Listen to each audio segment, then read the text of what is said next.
Ahora hablaremos sobre el paradigma orientado a objetos y UML. Es de popular conocimiento el paradigma orientado a objetos y la programación. Sin embargo, puede que no sepas de qué se trata. No te preocupes, aquí te lo explicaremos.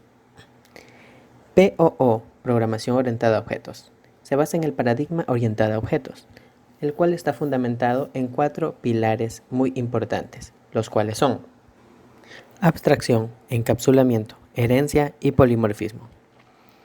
Se dice que el pilar más importante de POO es la herencia, por su red de jerarquías, y las jerarquías es una característica de POO. El paradigma orientado a objetos define a los programas en términos de comunidades de objetos. Los objetos son características comunes que se agrupan en clases. Los objetos son entidades que combinan un estado y un comportamiento, y también se comunican entre ellos para realizar tareas. La abstracción trata de abstraer del mundo real los atributos y características que queremos plasmarlos en nuestro código. El encapsulamiento trata de privatizar o hacer público el acceso a un atributo desde la misma clase u otra. Herencia es la capacidad que tiene POO para hacer sus códigos reutilizables. Se puede heredar todos los comportamientos, métodos y características de una superclase a una clase hija. Y polimorfismo es la característica a través de la cual es posible definir varios métodos o comportamientos de un objeto bajo un mismo nombre. Muy bien, yo les voy a hablar sobre los artefactos UML. En el proceso unificado de UML, las actividades cuentan con artefactos de entrada y salida. Un artefacto es el resultado de un producto de trabajo en un proceso, es decir, los trabajadores utilizan artefactos para realizar sus actividades y a la vez producen objetos o artefactos al cumplir con estas actividades. Bien, a continuación voy a hablar sobre los diagramas UML y explicaré 3 tipos de diagramas. En primer lugar tenemos el diagrama de casos de uso. Un caso de uso es una descripción de las acciones de un sistema desde el punto de vista del usuario. Es una herramienta valiosa dado que es una técnica de aciertos y errores para obtener los requerimientos funcionales del sistema, justamente desde el punto de vista del usuario. Sus elementos son sistema, que puede ser representado mediante un rectángulo, que especifica los límites del sistema que contiene los casos de uso. Los casos de uso pues se representan con óvalos. La etiqueta en el óvalo indica la función del sistema. Los actores, que son los usuarios de un sistema, y sus relaciones, pues las relaciones entre un actor y un caso de uso se dibujan con una línea simple. Las relaciones que pueden haber entre un actor y un caso de uso pueden ser include y extend.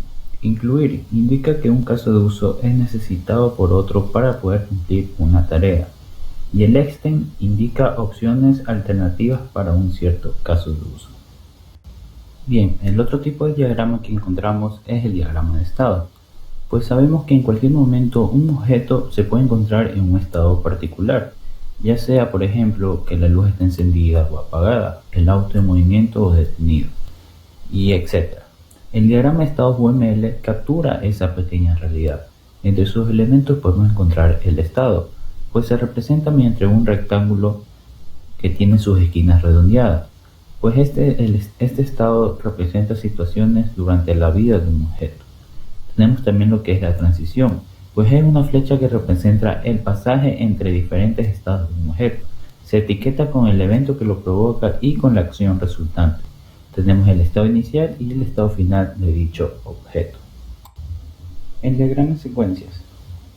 El diagrama de secuencias UML muestra la mecánica de la interacción con base en tiempos de los objetos. Entre sus elementos tenemos el rol de la clase, que describe la manera en que un objeto se va a comportar en el contexto. Tenemos lo que es la activación, pues los cuadros de activación representan el tiempo que un objeto necesita para completar una tarea.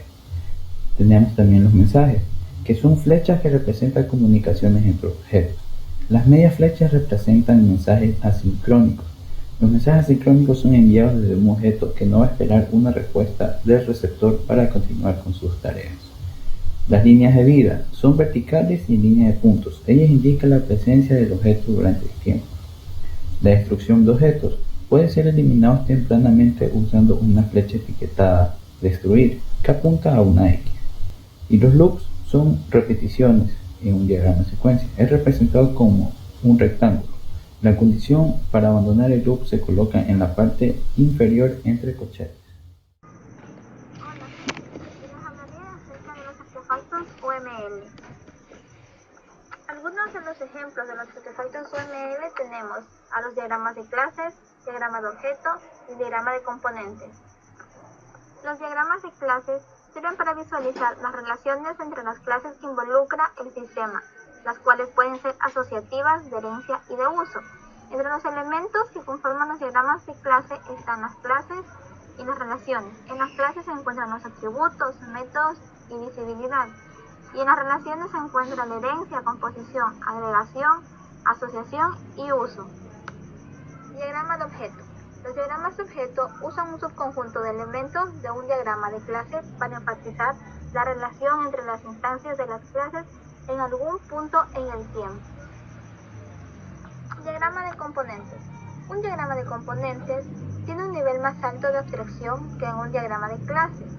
Usualmente, un componente se implementa por una o más clases en tiempo de ejecución.